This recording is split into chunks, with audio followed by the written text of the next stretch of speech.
and good evening. Welcome to DS Radio, Domination Submission Radio. My name is Mike Makai, and I am your host with the most DS, BDSM, kink, and fetish talk on Blog Talk Radio. We have got a great show for you today. If you listened last week, we talked about BDSM toys, and we never really got to the point where we could talk about some of the more exotic, interesting ones. And so that's tonight's show, the exotic BDSM toys. And by that we mean those toys that maybe 99% of you will probably never own in your lifetime, but it's kind of fun to dream about them and drool over them a little bit, and perhaps you'll get a chance to play with one from time to time, and if you're lucky, you'll actually have a chance to add that to your kinky toy inventory.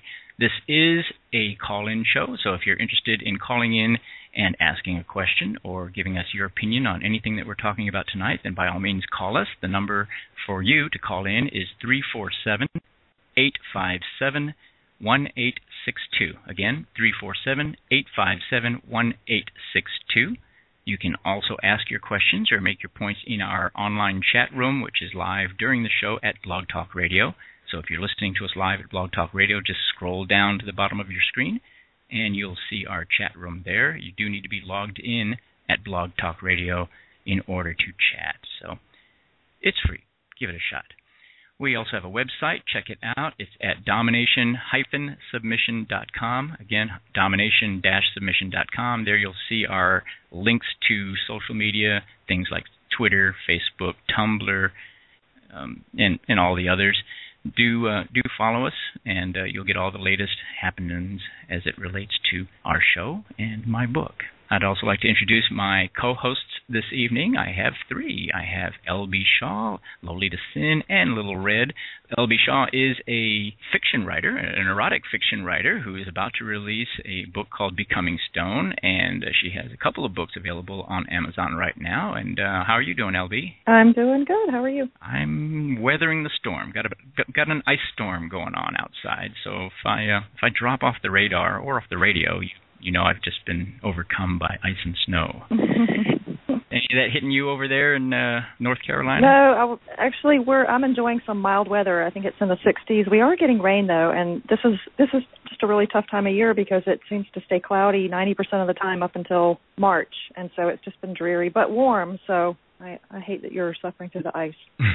Well, I'm staying inside, playing on the radio. Our other co-host this evening is Lolita Sinn, who's a professional fetish model and a gamer, nerdy girl, and all-around bondage bunny. How are you doing, Lolly? I'm doing pretty well. How are you? I'm good. I've been saving this for you. Lolly, Lolly, Lolly, get your adverbs here. Lolly, Lolly, Lolly, got some adverbs here. Anyway. Ha ha. Now you have a guest with you tonight. Why don't you introduce your guest? Well, I was going to have a guest, but he just ran away. So we might have a guest later, but for now I am guestless. I'm sorry. All right. Well, you have that effect on men. I don't know. You're scary sometimes. Hey, that's not fair. In a cute way. Our other, and for the first time, I'm calling her a co-host, but our third co-host this evening is Lil Red, who happens to be a personal friend of mine, an all-around switchy masochist kind of a lady, and has some great opinions on the lifestyle, and also a medical background, so she can offer a lot of safety tips to us as well. How are you doing, Red? I am absolutely toasty warm. I have the fire going, and I am not stepping foot outside for the next week. I'm right there with you. Well, in spirit anyway. If I was there with you, I would be huddled around the stove. Yeah, it's kind of nasty out there. In fact, locally, I think we have an event tomorrow. I have a feeling it's not going to happen, but that's just my. Yeah, I don't think we're gonna pull that one off because I'm not stepping foot outside. It's not happening. No, I don't think so either. No matter how fun and kinky you folks are, just not worth the snow and the ice. All right, well, we got a full panel this evening, all four of us, which is kind of cool. We don't always have all of us here. We're going to be talking, again, about exotic BDSM toys. We were going to cover not all of them, but we're going to cover a lot of the toys we didn't get to last week. And somebody asked me, what does it mean when you say exotic? And by exotic, I mean these are kind of rare. They are pretty ubiquitous. Hey, I got a chance to say ubiquitous today. They're pretty common out there, but they're kind of pricey, some of them, and they're just not something that you would see in everybody's kinky toy box. And so this is a great chance to kind of talk about it and see if you can't have them all, which one are you going to go out there and buy singularly. So we're going to talk tonight about strait-jackets, violet wands, TENS units, EMS units, gas masks, CBT or cock and ball torture toys, humblers, anal hooks, and if we have time, we'll even try and squeeze Sybians in, which is kind of an interesting topic and gets a lot of attention lately. So those are the things we're going to be talking about tonight. Next week, and let's try not to get off topic here. Let's try not to get into the furniture stuff because we're going to do that next week. BDSM furniture next week. So just kind of put that in the back of your head and save all of your St. Andrew's Cross stories and things like that for next week's show. Are we good? Yes, indeed. All right. So let's just start off. We'll go kind of in rotation so that we get to hear from everybody on the panel here. So we'll just kind of go LB, Lolly, and Red, and then just keep going in circles until we get dizzy. So we're going to talk first about strait-jackets. And I'm going to just guess here that there's probably only one of you's ever been in a strait-jacket. But the first thing, I'm going to get your opinion first, LB. What do you think of strait-jackets? Honestly, I haven't had much experience with any of the toys that we'll be talking about tonight, but when I think of strait-jackets, I just think of the episode on The Office where Michael put himself in one and then hid the key in his mouth as if he was going to be able to get it out. That's the only thing that comes to mind when I think of strait-jackets. I think probably it would be much more intimidating for me to be in something like that as opposed to just tied up in some rope. So. Okay, how about you, Lolly? I'm guessing you're the only one of this trio who has actually been in a strait-jacket. Am I correct? You're actually incorrect. I've never been in a strait-jacket itself because I'm terrified of being encased. Fun fact. But I have been in like shibari stuff that has been similar to a strait-jacket where my arms were crossed in front of me. So similar sensation, but not the actual jacket itself. They're a little intimidating for me, to be completely honest. They are. Personally, I think they're pretty cool. I'll tell you why in a little bit. But first, we're going to get Red's opinion on these. Have you ever been in one, Red? Actually, I'm the only one who has, apparently. You were way off the mark on this one. My record is good, and I guessed it would be one of the three. I thought it would be Lolly, not Red. But anyway, so tell us about the experience, Red. It's actually not as intimidating as most people would think. The constriction in it, depending on how you buckle it in and, what kind of material you're using, it's actually comforting to me because I'm one of the ones that actually starts falling asleep when I'm constricted and restricted because it's a comforting feeling for me. And believe it or not, you can actually hook these in a way to where you can literally loop it back around your head and get out of it fairly quickly and easily. Mm-hmm. So it's not, you don't have to have it cinched so tight that, even though it's great to give yourself a hug because, everybody's just the greatest thing since sliced bread, but it's actually a fun little prop or a tool depending on how you're going to use it. Yeah. Well, that was going to be the point that I made about the strait-jacket is that if there's one thing that you could say about a strait-jacket is it's fun. The strait-jacket is probably the one thing in your BDSM toy box that you could pull out in a vanilla party and people will line up to try it on. And that's kind of cool when you think about it. Really, think about it. Everyone's seen one in the movies or on television or something, but no one's actually ever held one in their hands, and very few people have ever worn one. And so it's very, very cool, and it's a great tool for introducing people to BDSM in some ways because, again, this is one of the few things that you could pull out and the most vanilla person on the planet will go, oh, let me try that, and want to wear it. I mean, if you pulled out a flogger, they're not going to go, oh, let me try that. If you pull out a bullwhip, they're not going to say, oh, let me, they're not going to line up to try it. But the strait-jacket, absolutely they will. So that's one of the things I really like about strait-jackets. One of the other things I like about it is that there's a whole new generation of strait-jackets that are being produced now that are not the same old canvas, beige canvas strait-jackets they used in the insane asylums 50 years ago. Today, they come in all types of interesting materials, all different colors, and like you were saying, Red, normally a strait-jacket is worn loose enough that you could actually get out of it sometimes if you know the trick. But the new ones, you can't because there are crotch loops and straps that hold your arms so that you can't slither out the way some people are able to do that on strait-jackets. So the new ones are pretty cool and almost impossible to get out of. I bet you guys have... they're actually making it into an actual, clothing line kind of stuff that you can buy at, Hot Topic or things like that for making it more vanilla mainstream. It's kind of like leather collars that have become quite predominant. Yeah, fashion statement. They actually are producing them, and people are actually wearing these things like out in general public. I find it hilarious. Any idea what they cost? Anybody want to guess? Well, I know the strait-jackets I was looking at are in between $300 and $600, but the normal ones, I have no idea.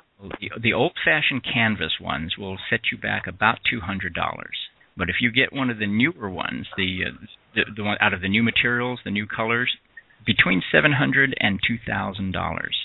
So yeah. Wow, where are you shopping? Wow, I really learn how to sew. Now, here's something. I'm gonna ask each one of you this.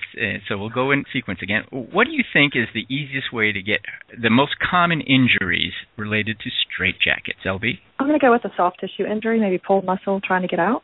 Okay, what do you think, Lolly? I'm going to go for the bizarre and go for falling on your face. If I had a bell, noses, ding, ding, ding, ding, ding, ding, that's it. You got it. Thrashing around and slamming your head into a wall or a floor is the most common injury when it comes to strait-jackets. So wow. You didn't even get to guess, did you, Red? Anyway, you probably I'm sorry, Red. I ruined it. No, that's okay. I was actually going to say more joint injury, injuring the shoulder or the elbow, trying to maneuver your arm in a way that it's not supposed to, and getting like bursitis or something.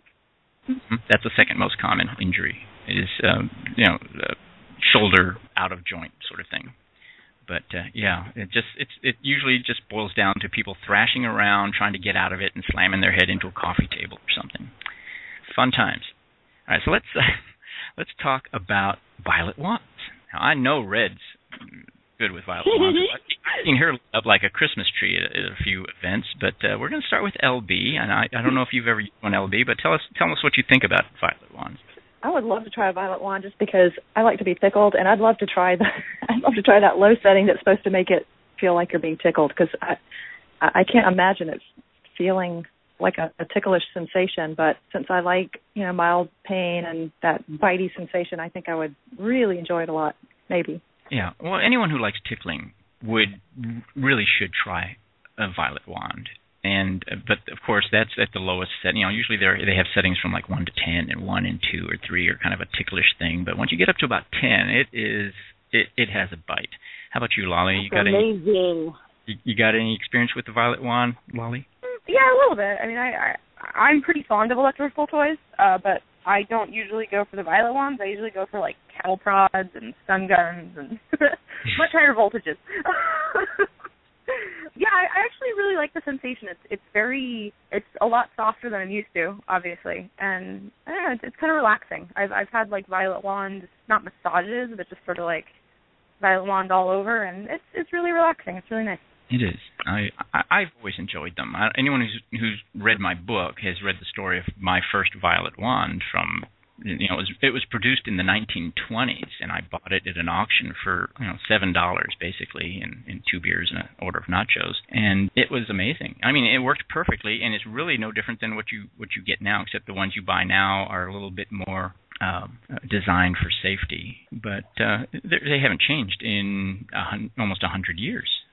90 years anyway. They came out in the 20s. But how about you, Red? I know you play with the violet wand. Like I said, I've seen you lit up like a Christmas tree a couple of times. Tell us about it. Literally. One of my favorite things about the violet wand is the body probe, where the bottom is holding a piece of metal that is attached to the violet wand, and it's cabled to the violet wand, and you can adjust the settings, and you actually become the electrified object. So anything that touches you is getting the spark from you. So you have this nice little current going through you, and tinsel is your friend. Believe it or not, Christmas tinsel is like one of the coolest objects on the face of the planet to use with this thing. Yep. You can get a lot of really cool objects that will conduct the electricity. And for anyone who's not really familiar with a violet wand, it is, just imagine when you went to Spencer's Gifts in the mall and you see one of those globes, those lightning globes, where the lightning follows your fingers around the glass globe, and that's essentially exactly the same thing. Just imagine a little bit smaller and adjustable, and you can adjust it so that the lightning actually passes through the glass to your fingers. And once you do that, then you can apply that lightning, that electrical charge, to just about any part of the body. And obviously, the more sensitive parts of the body make it really interesting. But what's interesting about most of these violet wands is that they come with electrodes, and so you become, sometimes you become the electrode. And the lightning or the spark is going from you to the other people or to the other objects. And so you're literally like X-Men. What was it, Storm, who, the lightning comes out of her fingertips or something? It's really kind of cool. And you really do. It's fun to play with these things with the lights turned down. You literally light up like a Christmas tree. It's pretty cool. So Word to the wise, though, if you're going to use the body probe, don't be silly enough to kiss somebody. Or let them kiss you, because I taught a friend of mine a lesson not doing that, and I kissed him, and I forgot I was electrified. That was not pleasant.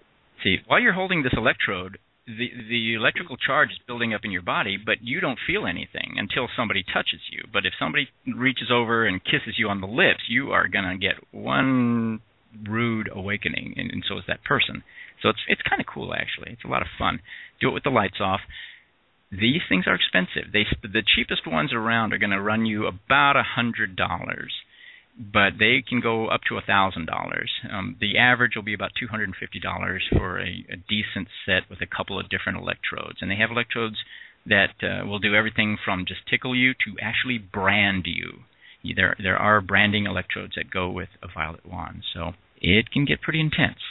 When something will leave a scar on you, you got to be careful. So that's all we'll say about that. Okay, so we've talked about strait-jackets and violet wands. We're going to take a quick break. When we come back, we're going to talk about a little bit more electrical play. We're going to talk about TENS units and EMS units.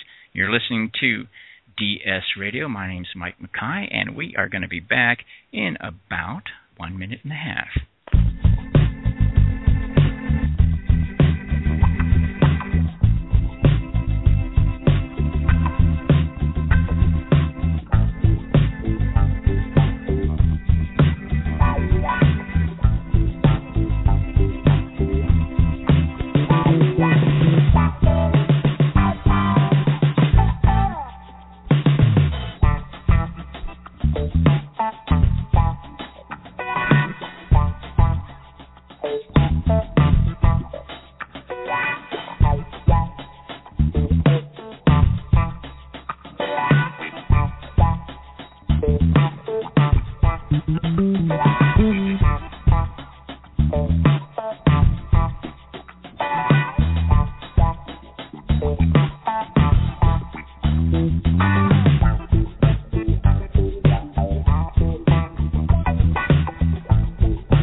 Back. You're listening to DS Radio. I'm Mike Makai. We're talking about exotic BDSM toys, and by exotic, we mean toys that you probably can't afford to go out and buy all of these, but you might be able to afford to buy one or two. So we're going to tell you a little bit about them, and you can decide which one you want to put under the Christmas tree this year. And one thing I do want to mention, we just got done talking about violet wands. There are some safety concerns you should keep in mind with violet wands, but you should not confuse violet wands with the next two toys, which we're going to be talking about, which are the TENS unit and EMS units. Violet wands are essentially pretty harmless when, in the grand scheme of things, when we're talking about electrical play, because the effects of a violet wand do not go beyond the surface of your skin for the most part. So they are actually incredibly safe as electrical play toys go. Doesn't mean they're entirely safe. You want to keep them completely away from anything liquid, and that includes your beer or your glass of wine or your soda or anything. Even a glass, if you're sitting on a platform or a chair or a bed or whatever, and you're playing with a violet wand and you have a glass of milk next to you and it spills, that could allow the full force of the electrical current from your household electrical current to bypass the safety devices in your violet wand and electrocute you and kill you. So do not have anything liquid anywhere near you anytime you're playing with a violet wand, because a violet wand is safe, but it can't protect you from your own stupidity. So, which is pretty much like everything out there, isn't it? So we're going to talk next about TENS unit. I'll buy a root beer float for anybody who can tell me what TENS stands for. LB? Lolly? Like cricket. I need a cricket sound. Blanking, actually. What is it? I'm totally blanking. I can't remember it. You're blanking out. Transcutaneal electrical nerve stimulation. You just looked it up, didn't you? Totally looked it up. No root beer float for you. You cheated. So, yeah, transcutaneous electrical neurostimulation. Yep. And, which is all a bunch of medical gobbledygook for something that stimulates your nerves by transmitting an electrical current through your skin. So, unlike the violet wand, which stops at your skin, a TENS unit passes through your skin and stimulates your nervous system. And these are medical devices that have been used for years to treat pain and other things, but mostly pain. When somebody has chronic pain, say they have a shoulder that hurts or a hip joint that hurts or something like that, a lot of times they'll use these TENS units to treat the pain in an electrical way that kind of utilizes the same principles of acupuncture, if that makes any sense. So I'm going to guess that nobody here on this panel has used a TENS unit for BDSM play, maybe for medical purposes. How about you, LB? Have you? No, I have not. Lolly, have you? Lolly's still looking up what TENS stands for. How about Red? Again, batting 0 for 2. Oops, I was muted. I'm sorry. Okay, going back to Lolly. Yeah, I hate when that. So have you ever used one, Lolly? Yes, I was taunting you for being wrong again. Okay. No, do it again so we can hear it. It's very rare. How often do I admit that I'm wrong about anything? So I just write this down in your calendars, kids. Oh, this is a red letter day. This is so going everywhere. So tell us about the experience, Lolly. It was very, very weird, and to be honest, I don't think I'd ever do it in a sexual situation. It just felt like somebody was controlling my muscles for me. And it was horrible. Like, it was so bad. But that would be your EMS unit. An EMS unit controls your muscles. The TENS unit stimulates your nervous system. So which one did you use? See, this is the difference, and we can actually talk about both of these at the same time. The EMS is electromuscular stimulus. And so the TENS is all about your nervous system, and the EMS is all about your muscles. And this goes even deeper. The violet wand stops at your skin. The TENS goes through your skin and stimulates your nervous system. The EMS not only goes through your skin, but it goes through your muscle tissue, and it causes your muscles to contract and release. And so you'll get these pulses that, these are these things that they used to sell, and they still do, that allow you to exercise without actually doing anything. You could sit on the sofa watching television and eating Twinkies all night, but the electrical stimulation is causing your muscles to contract and release and contract and release, and supposedly this is good exercise for you. And so that's the difference between these two things. And the EMS is much more dangerous for you than the TENS is, if there's a scale of danger here, because obviously it's going through your muscle tissue and things like your heart. If you, for example, you put your electrodes on two sides of your chest, it would literally give you a heart attack. So you have to be very careful about these sorts of things. But so you have used an EMS unit, and you said it was kind of creepy, huh, Lolly? Yeah, it was. Like I said, it felt like somebody was just controlling my arm muscles. It was only on my arms. It was very innocent, all things considered. Mm-hmm. How about you, Red? Ever used one? Either? The TENS, yes. The EMS, no. Really? The EMS is that's not particularly my cup of tea, because I really don't want to have muscle spasms. I don't even like the abdominal cruncher thingy that I got bought for Christmas present. I won't even use that thing. Yeah, I've seen these things used in some really odd ways. I've seen them used in for medical purposes a lot. I've rarely seen them used for BDSM play, but I'm seeing more and more of it because the prices have come down. You can get these things for under $100 now, and they're pretty widely available. You can just order them over the internet, and the producers of these things have developed all sorts of cool little features and twists and things to them too. So there's a lot of cool things you can do with them. I've actually seen somebody take an EMS unit. And again, the EMS is the one that contracts your muscles, right? I've actually seen somebody take an EMS unit and put the electrodes on both sides of their inner thighs so that the current went right through their genitals. And so if you can imagine having this electrical current take control of your arm feeling kind of creepy, just imagine it taking control of your genitals. Kind of. You want to talk about a Kegel exercise? Good God. Yeah, exactly. So, yeah, there's some interesting things that you can do with these things. Anybody got any more tidbits that they want to talk about on TENS and EMS? Like I said, they're under about $100. They're easily available. All sorts of curious and imaginative things that you can do with them. However, you're not going to see a whole lot of them out there when it comes to bedroom play or BDSM dungeon play, that sort of thing. Any other thoughts on those? I guess not. No, all they're right. available at most of your adult stores like Christie's and Castles and Adam and Eve, I think even carries them. But, the crazy thing about it is they'll take a $50 unit that you can buy from a pharmacy, slap a sexy-looking model on the label, and charge you $150 for it. See, this is kind of like we talked about last week when you take a $3 roll of veterinary tape and you call it bondage tape, and now it's $15.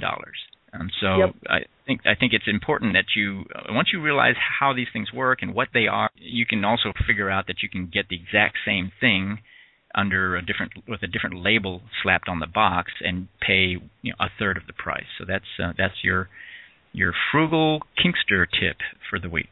Okay, Mike, it's actually funny that you mentioned that. I was just talking to my papa today about making a flogger with scraps of leather. We were actually at Goodwill earlier trying to find like a leather jacket or something that we could convert into a flogger, because floggers are ridiculously expensive, but they're a lot of fun, and why not make your own? Screw it. I know a lot of people who make their own, and they come out really nice looking, some of them. I mean, and you get better and better over time with this sort of thing. All right, so next we're going to talk about... Safety tip. What was that? Quick safety tip. Make sure when you buy any one of the Violet Wands, the TENS units, or the EMS units, you always make sure you have the proper items that go to that. Don't try to force something that's meant for another unit to the unit you have. It will not end well. Yeah. Do not use any of these electrical items around metal on your body. We just had a question in the chat room about piercings, like if you have, pierced nipples, pierced navel, or, pierced clitoral hood or something like that. You got to be really careful, because the little spark that jumps to your flesh becomes a huge spark jumping to the metal when using these. And it's types. very tingly. I can testify to that. I have the nipple piercing and I have the belly button ring. It is very intriguing when you get hit in a certain spot and it's that close to your metal. It'll let you know it's there. It'll burn. It'll burn if the intensity is high, so you got to be real careful about that. Also, if you have any electrical devices in your body, don't use any of this stuff unless it's under the orders of a doctor. If you have a pacemaker, or you've got any kind of an insulin pump installed in your body or something like that, or you've got metal joints in your knees or something, not a good idea. So that's just another little safety tip. All right, we're gonna talk next about gas masks. Now, we've all seen them, and I'm sure there are a whole lot of people out there listening tonight who are going like, what is the appeal of a gas mask? Why? Since when did gas masks become a part of the BDSM culture? And I am going to leave that question to LB to answer. Go for it, LB. Thank you. I see the deer in the headlights look.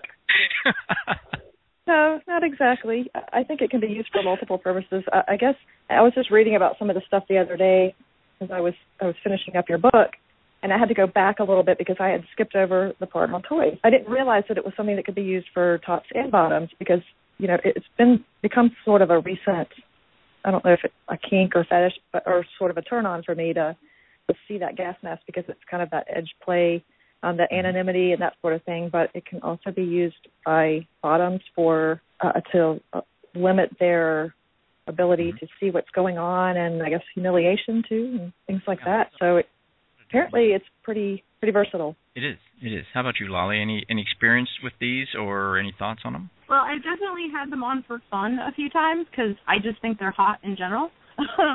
But they can also be used for, sensory deprivation, like LB was saying, and suffocation, asphyxiation, erotic asphyxiation, I guess, if you want to call it. So, yeah, lots of fun. Yep. How about you, Red? Any experience with them? I guess I'm the odd one out because I can use it for the purpose that I had to of going through the gas chamber.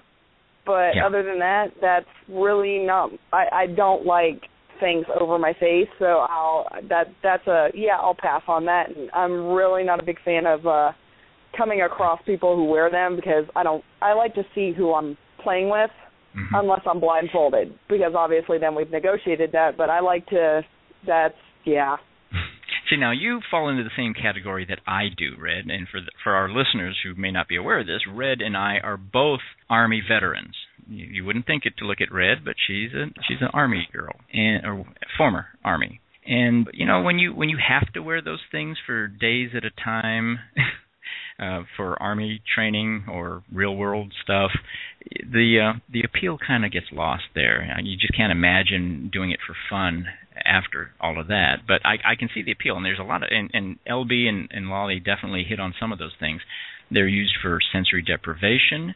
They're used for anonymity. They're used the same way any kind of hood, over the head hood can be used. They can be used for breath play. You can actually put it on somebody's face and fit it just right, and then all you got to do is put your hand over the intake hose, and that person can't breathe, which can be a very panic-inducing thing sometimes under the right circumstances. Even under the wrong circumstances, it can be a panic-inducing thing. So I've also seen it used for blowing smoke, forced smoking, femdoms, when they are torturing their poor... Oh, Mike, I love you. You're awesome. What, did I just give you some bad ideas here? No. I've been pondering the idea of incorporating smoke with gas masks for a while, and I'm very thrilled that you mentioned it. So thank you. Yeah, it's something that you don't see a lot of, but there are a lot of femdoms out there who use forced smoking.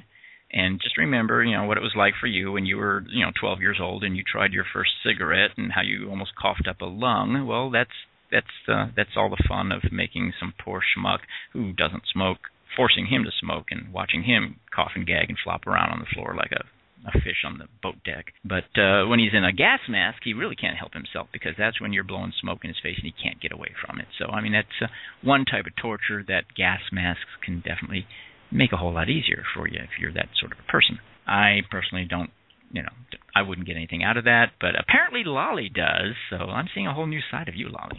I don't know what you're talking about. All right, so let's talk about CBT. And normally we would go to a musical break now, but I want to get to these things, and we're going to run out of time, I think, if we do. So, and if you need to run and get a glass of water or go to the little subby's room or something, just go ahead and do that, and we'll just keep driving on without you until you get back.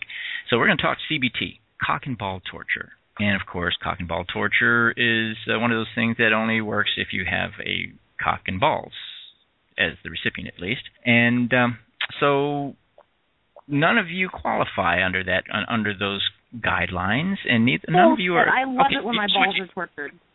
Yeah, well... No. I was like, Wally, one of us had to say it. Well, I'm sitting here with my legs crossed, so you know where I stand on this. Now, Red, you're switch, and I've seen you in dom mode. Have you ever engaged in cock and ball torture as a top? No, that is just not something that has ever appealed to me. I am a big fan of the penis. I am a huge fan of the penis. And anything that could bruise, break, or bend it in a way that I can't use it for what I need it for is not okay in my book. It's just not. Red, you need to put on your business cards. Red, lover of penis. I will. I'm calling Vistaprint in the morning. Yes. Now, Red. By the way, Red, I don't know if you noticed this, but I'm listing you as a co-host for the very first time this show. We should all give you a round. I heard that, and I appreciate it. I feel all giddy and gooey now, like I have to go bake something. You know where I live. Just send me the cookies, and we'll call it even. I can just deliver them to you with a big bow around me. Right. And nothing but the bow. Okay, that sounds good to me. Yes, what cookies? He blushes. Oh, yes, I win. You just love to do that, make me blush, don't you? I am one of the only one that can do that to you, that can make you start stuttering and blush. That is my favorite game now, is how can I make Mike blush now? For our listeners, Red is local to me, and to end up at some local events, and she was like at my last book signing and that sort of thing. And Red has a new hobby now. It's called making Mike blush, and she's been pretty imaginative at it a few times. So, including the time you wouldn't let me off your lap in Starbucks. That kind of took the cake there, but.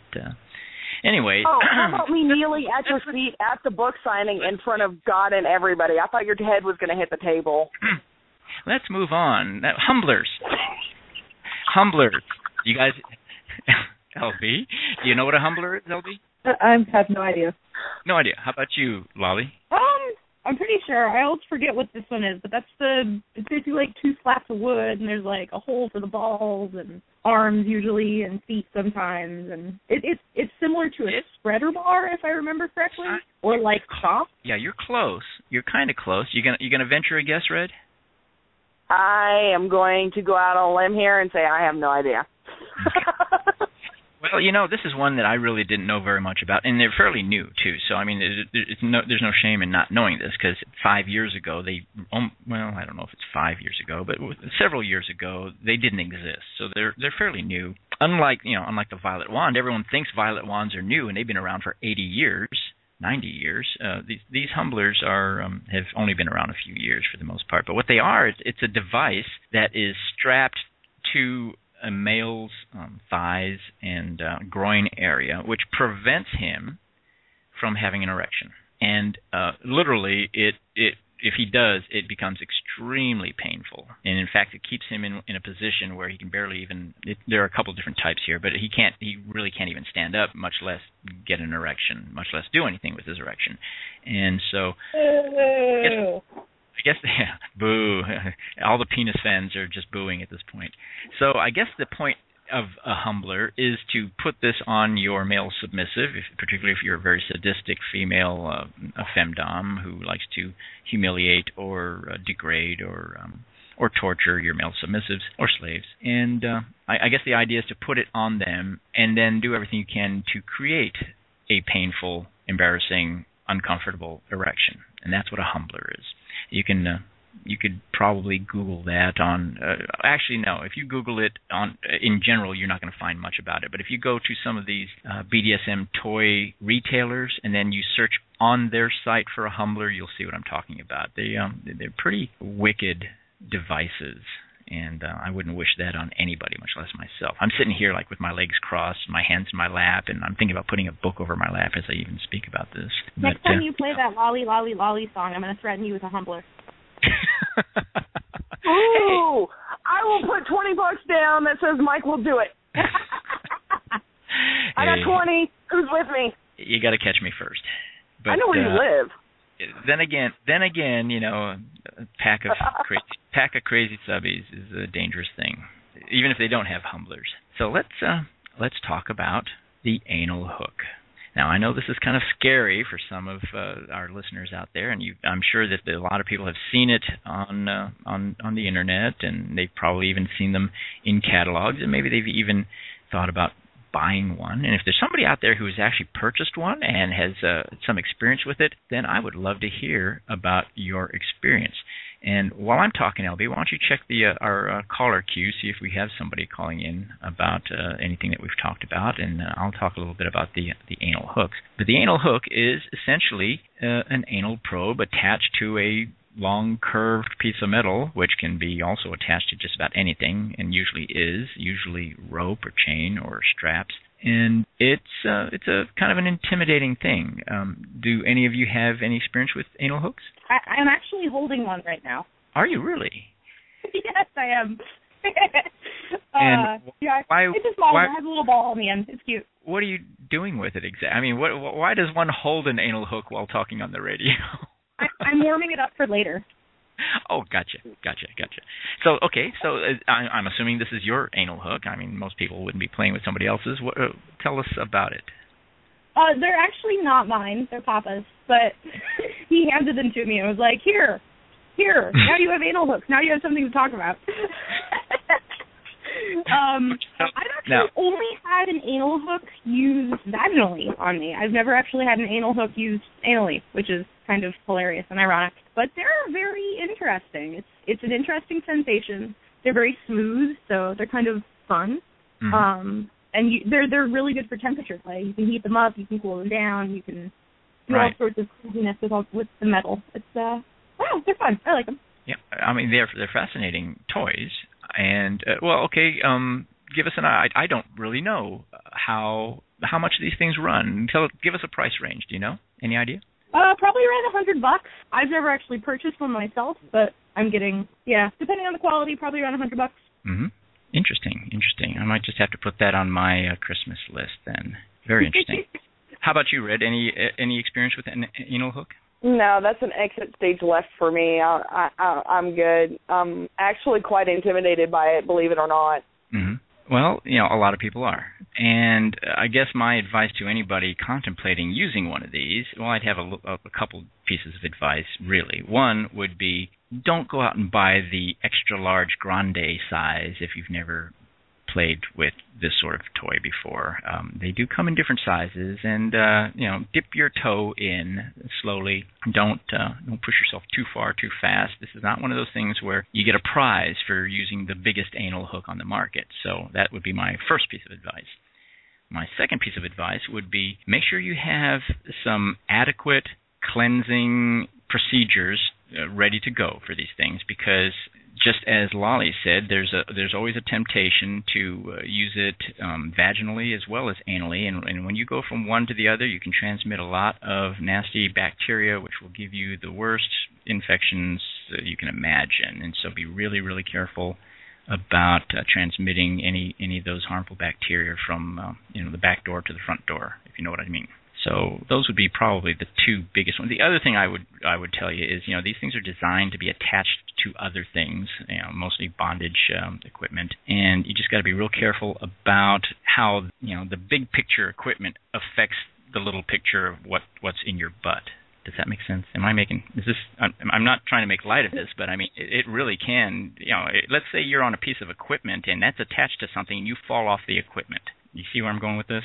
Yeah, you don't want to actually be hanging by that hook, I guess is about the best way I can put this. And it can happen. I mean, if the hook is attached to something at the top of a frame and you slip off that frame, guess what? You're going to be hanging by it. So be really, really careful about that sort of thing. We do have a guest on the line, and I think LB has done a little pre-screening for us, and we're going to go ahead and bring her online. And I think this is Dr. Charley Ferrer. Is that how you say your name? Yes. Hi, how are you? Yeah, you said it perfectly. Super. No A at the end, so Ferrer, yes. I'm so happy to talk to you finally. I mean, I've been meaning to bug you for months now. So tell us. Tell us. Well, I'm here. Are you listening to the show? I mean, what do you think so far? I am actually. I had a couple of comments about the humbler and a difference of opinion, I should say, as well on the wonders of it. Well, tell us. Well, actually, because you were talking about the fact that most people would use this if you were a sadistic femdom and you'd use it for humiliation and so on. But sometimes it's used for pleasure. It's used to enhance the possibility of an orgasm. It's in the same manner that you would use Tao to be able to prolong the orgasm. It allows the man to be able to then withstand. And actually, yes, there is a humiliation piece if you're using it for that.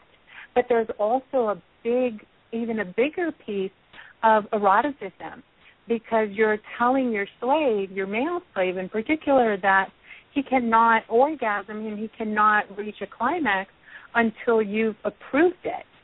And for men in particular, because of the fact that our society has enabled them to be as sexual as they want it to be and to be able to control their penis and what they do with it, the fact that you have them in a humbler or in any kind of chastity device and not allowing them to orgasm without permission actually is a form of power play and a form of eroticism that many men actually enjoy, and a lot of femdoms do too. Oh yeah, I wasn't trying to imply that people weren't getting enjoyment out of it. I think I was just trying to explain the mechanics of it to folks who would be completely with the concept. It does hurt. It does hurt for a while, But it's kind of, and I try to make connections for people, and I tell them it's just like a guy going to the gym, and the whole mentality of, no pain, no gain unless you have pain, right? Isn't that the mentality, You only do better if it hurts. Yeah, well, the femdoms who specialize in humiliation and pain and that sort of thing wouldn't be doing as well as they do if it weren't for the fact that there are a whole lot of guys out there who really enjoy it. So, I mean, there's different strokes for different folks. And it's a painful seduction, I guess, the way I would put it. Yes, there is pain, but there's a seduction that goes along with it. It's the same idea of, who wants a stubbed toe? No one. But who wants a spanking that makes your tush warm? Kind of a lot of people. So it's all in how we eroticize the connections that we make. And a lot of people outside of the lifestyle, or who are just dipping their toe into the lifestyle, some of them don't fully appreciate the fact that there's a whole lot of different flavors of how to enjoy this lifestyle. Not everyone is a sadist. Not everyone is a masochist. Not everyone wants to be spanked. Not everybody enjoys pain. And for a lot of people, it's just about service. Yeah, I would say more than 50% of the individuals that I know and I've been teaching Domination Submission for about 15 years now, and over half of the individuals that I know are just into the DS aspect of it, the dominance and the submission, from the service perspective, and there is no actual play and no impact play or anything like that. And I guess it's the education. I mean, I like the fact that your show is doing education to help people understand that it's not what you see on TV and it's not what you read in the 50 Shades book. There's such a diverse of people and experiences and sensations and intensities. It's kind of like saying, well, we're all human, but then you have your Spaniards and you have your French and you have your Africans and you have, there's so many different variations of the world. Well, and that's what you have in DS as well. Sometimes I try to explain it to people this way. I say, you remember the 1950s television shows like Father Knows Best and Betty Crocker and My Three Sons, where the husband was the king of his castle and mom stayed home and ironed his shirts, and all she had to worry about was ring around the collar and whether, the teacher was hard on the beaver at school, that sort of thing. And exactly.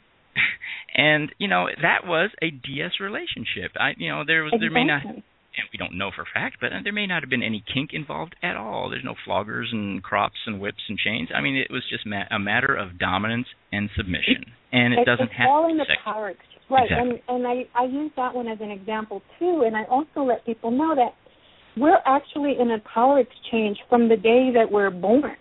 And we're in power exchanges with everyone that we meet, that we associate with, that we work with. You have a power exchange between a mother, a parent, and a child.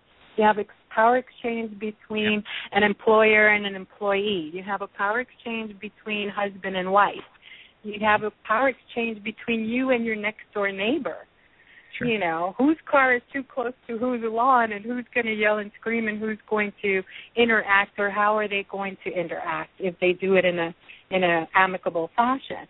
So our lives as humans are a series of power exchanges. It just depends on what level we are in and in what way. Sure. Now, for our listening audience who doesn't know who we're talking to right now, this is Dr. Charley Ferrer, who is a well-known writer and lecturer and educator on the fetish lifestyle and BDSM and DS and those sorts of topics. She is probably one of the best-known people in the lifestyle in terms of doing what we do. I mean, I consider myself honored that I am following in your footsteps. Oh. Just for the benefit of our listeners, we've got a real live celebrity here, and so what I'm going to do, we got about 5 minutes, maybe just a little less than 5 minutes, but I'm going to open up the chance to my co-hosts here to ask you any questions that they might have. I know that you happen to be a hero of one of LB's heroes. I've literally seen her gush over you. So LB, you get the first shot. What, you got a question for LB? I don't have any questions right now. I did tell her that I had read her book, and I think I mentioned that in the initial interview that we did, that her book was really good in painting that picture of the whole power exchange, which was what really, really grabbed me. And I think I told Mike, and I'll tell you too, that it just reading that book, it just felt like coming home to me. It really spoke to me in so many ways that I probably can't convey. So that warms my heart to know that. You got a question for Dr. Ferrer, Lolly? I don't think I have any questions, but I do want to thank you for taking the initiative and actually teaching people, because a lot of people just around the lifestyle tend to get very uppity about people not knowing what the hell they're doing, and they don't really choose to do anything about it. So thank you for being the few people who has the balls to stand up and actually teach people. We're actually having, for next year in New York City, we're having BDSM Writers Con.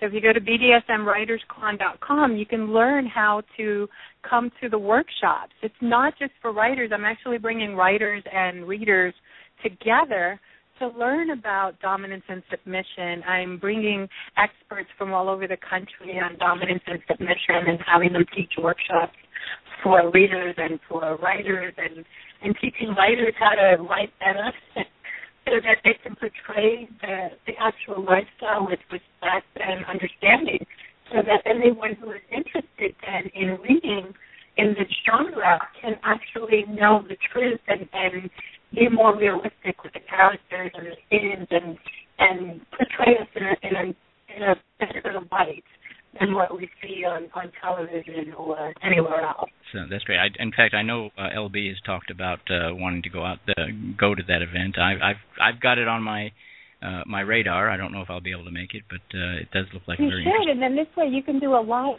show from the conference. Well, that's the beauty of internet radio. We can do it from anywhere. I've actually done a show, not this particular show, but a previous show that I used to do a long time ago. I've actually done a show from my car at one time. I mean, you can do it from just about anywhere if you're determined enough.